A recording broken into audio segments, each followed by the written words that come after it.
All right, wonderful people. Welcome back to this wonderful channel where we'll bring you back to back update and information as to the hot. In case you have not joined our social media handle, what are you waiting for? Kindly go ahead and subscribe, like, comment, share, and also remember to on your notification button so that whenever our news drop, you will be the first. We'll collect them. Let's go down to the news proper as to the hot. It don't shele as Dr. Ngozi Orabueze don't spill the bean concerning what is happening. According to her, she don't reveal deep secret where Finland and the NIG government they hide. Ngozi Arabaise don't open up, say Finland and the Nigerian government they in a secret deal to frustrate Biafra agitation, or Rabueze alleges. Let's go down to the full detail of the information. Biafra activist Mr. Simon Ekpa, second in command, Dr. Ngozi Orabueze, has claimed that Finland and Nigeria are in a secret bargain to frustrate Biafra actualization. Orabueze disclosed this in a statement on Thursday, accusing the Finnish government of deliberately prolonging the detention of Ekpa. According to her, the arrest was an unlawful plea to physical, mentally, and psychological frustrate him to drop Biafra agitation.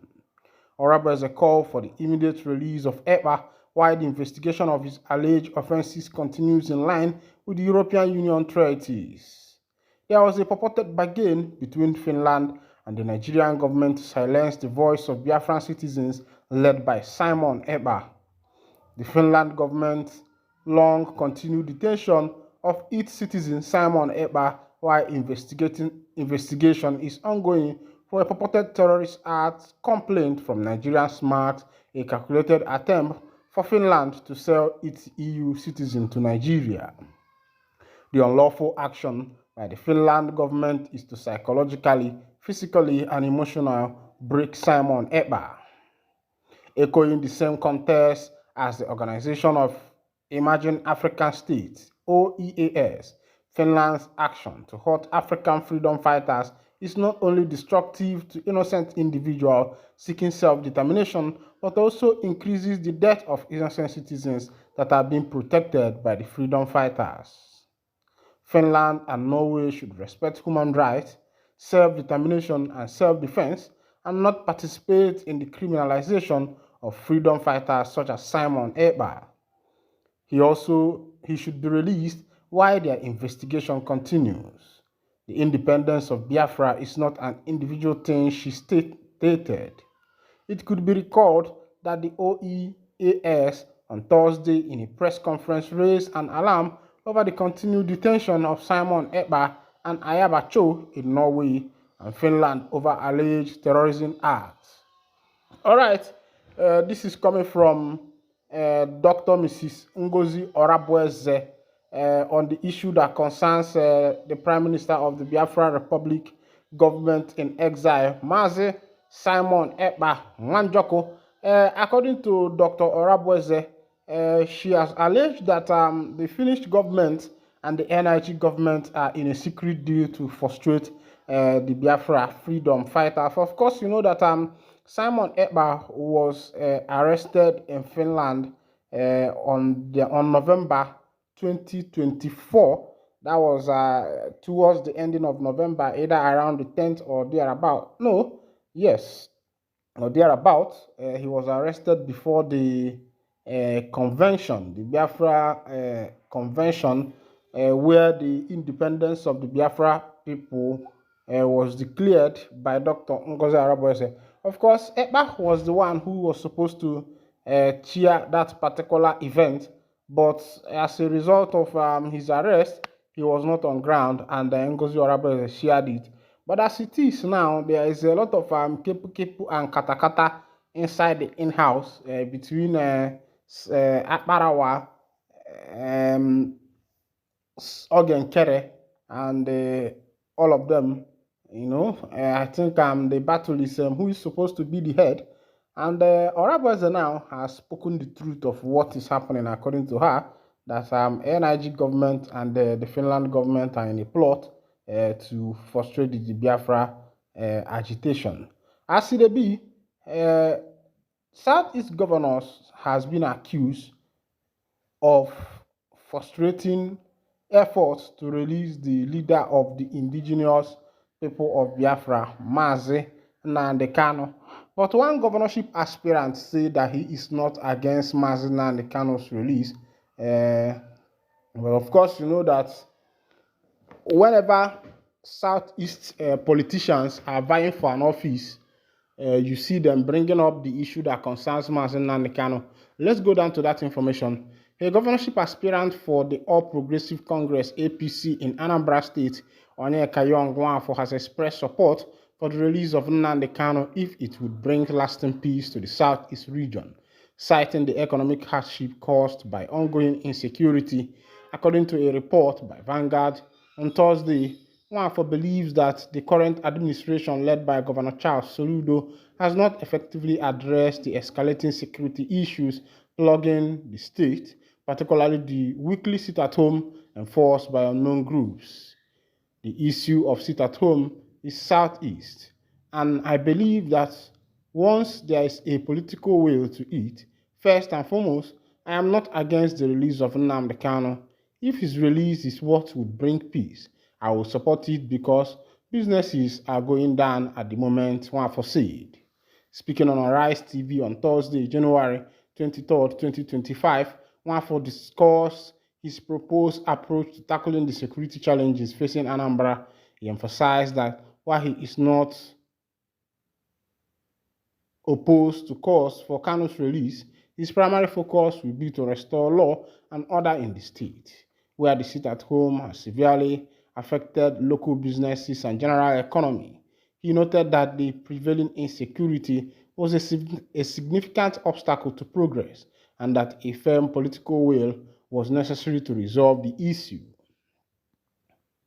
In addressing the weekly sit-at-home order, which has become a regular feature of life in the region, Nwafor outlined a too-prolonged approach.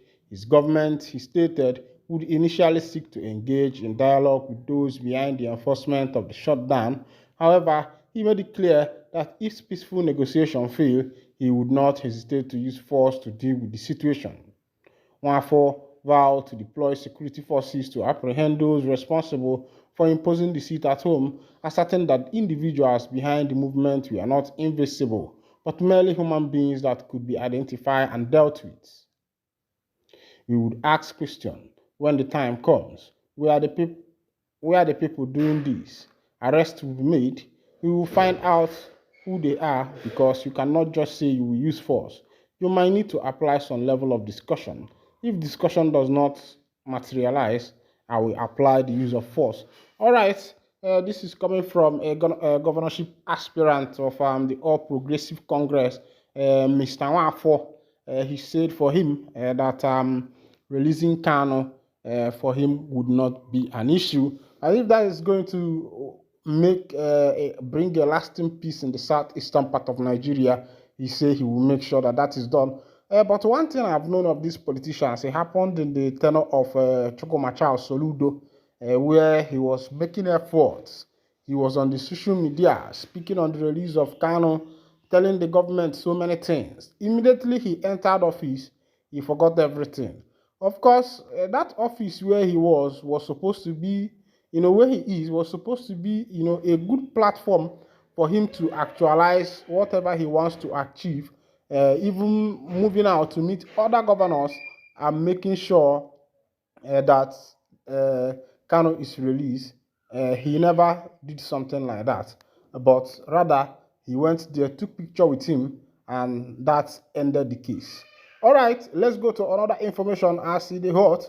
Matter don settle. They say police sack officer for fraud, collusion with Zion Ministry, Ebukobi's. All right, let's go down to that information. A Lego officer with the Zone 7 Lego Section DSP Peter Ejike has reportedly been dismissed from the Nigerian police force over allegation of fraud and professional misconduct. Ejike, who had been implicated in colluding with Prophet Ebukobi of the Zion Prayer Movement outreach to unlawfully prosecute a blogger, Chizorom Harrison Ofebu, popularly known as Ijele Speaks, was dismissed following an internet investigation. In December 2024, Ejike alongside Inspector Ekene Edwin, Esther Okafor, and Sergeant Tola Bikoyode, also all stationed as Zone 7 headquarters in Abuja, was suspended after being accused of misconduct. Source confirmed to Sahara Reportation Saturday that Ejike and the implicated officers have now been officially dismissed from the force. The officer, Peter Ejike, who collaborated with Prophet Ebukobi to unlawfully prosecute Ijeles Speaks, has been sacked for another case of fraud, a source revealed. All right, you know that one thing leads to another, and most of these policemen does not know that this office is not your father's house, and one day you will end in office. They know they carry government work for head, and if you work, you live for others. For this man now, what did they talk about? We follow oppress Ijele Speak because he made a video and carried what is it called of Ebuko B. And another thing I was thinking that these pastors are supposed to be Christ-like. Even though I'm not against anybody, but the Bible made us to know that if they slap you on this ear, you turn the other one for them and let them slap you another one. And that was what Christ, championed. Even when the Pharisees flogged him, he said that he had the power to call down 12,000 legions of angels, but he still maintained his peace. So I don't know why these pastors, once you call their name in one or two things, you see them trying to intimidate you with police. Why not take it to God? Why are you calling police? Even the Bible encourages that we should not go to the law with one another. All right, this is where I'll be winding down the curtain. And if this is your first time of joining us, kindly go ahead and subscribe, like, comment, and share. Thank you for listening. God bless you.